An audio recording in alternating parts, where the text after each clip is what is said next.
1-866-4-DRUDGE. Who do we have here? Line 3, David in Chicago. If you're still there, you're on the air. Hi. No, it's Colin. And I wanted to talk to you about there was a caller before that called in, and he spoke about how it was going to be called a convenient lie, that all the supporters will be likened to the people who said the Earth was flat, etc. I certainly don't think it will be. No, it won't be. And it's unprovable. They will win no matter what because the weather, that is the whole point. That's why I don't think there is, because the planet's going to survive us. Well, it's utterly, it's backwards.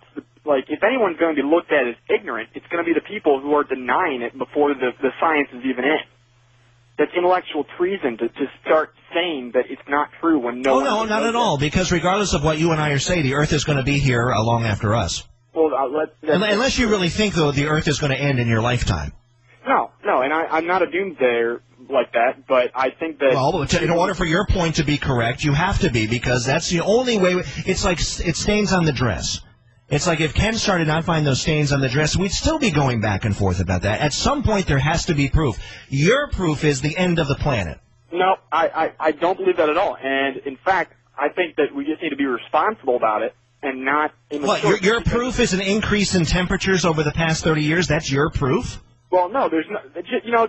for as much proof in favor, there's that much proof against it. And No. The planet is the ultimate proof, and the fact that the Earth is still rotating and the Earth is still alive is the ultimate proof, regardless of what us mere mortals say that we're bigger than Mother Nature now. That's what frustrates me the most is when you talk about it like that. I think that's so immature. It's frustrating because it goes to the very essence of the proof. That's why you're most frustrated. You can pull out any section in weather or climate. Okay, we'll take this 20 years. No, we'll take this 200 years. No, as a matter of fact, we'll take this 2,000 years. You could cut up that pie any way you want. It won't matter. Mother Nature's going to do what she's going to do anyway. And this is why... But this is the irony of those predicting the hurricanes again. They're starting up. We're going to have 25 named storms next season. These people don't know nothing.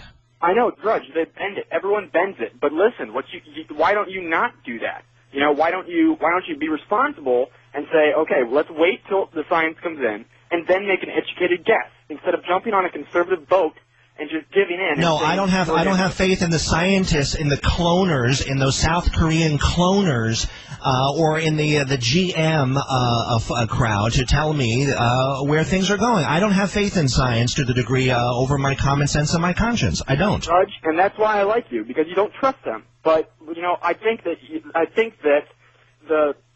just need to be a little more wise about it. Not necessarily believe this stuff, but just take a different footing than saying absolutely no, this is not true. And this coming from you, David, who's lived through a rather bitter cycle there in Chicago the past 6 weeks. Am I correct? No, I'm sorry. I'm calling from Washington. I don't know who Oh, okay. wrote that. Colin, Washington, D.C. or Washington State? Washington State. Okay, well, you've had those floods, so maybe you are feeding into it. See, everybody's seeing things through their own experience. Also, that's another thing. When it's 70 degrees in January in New York, it's the global warming. But when it's 11 degrees, oh, no, it's the weather. Well, Drudge, if you knew what you were talking about, you would realize that's what when you say that stuff, you're stressing Gore's points. He says that the winters will be more intense.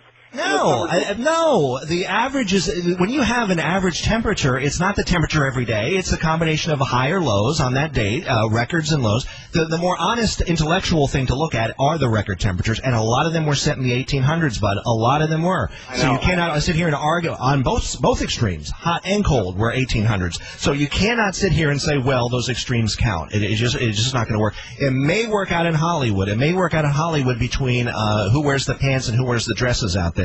But it's not going to work in reality when all is said and done. But who knows? Maybe I'm wrong. Maybe we will get that superstorm. Maybe there'll be a Category 5 eye wall that just goes up and down the 95 corridor, and Al Gore will be elected premier of Earth. It is Drudge, Sunday night.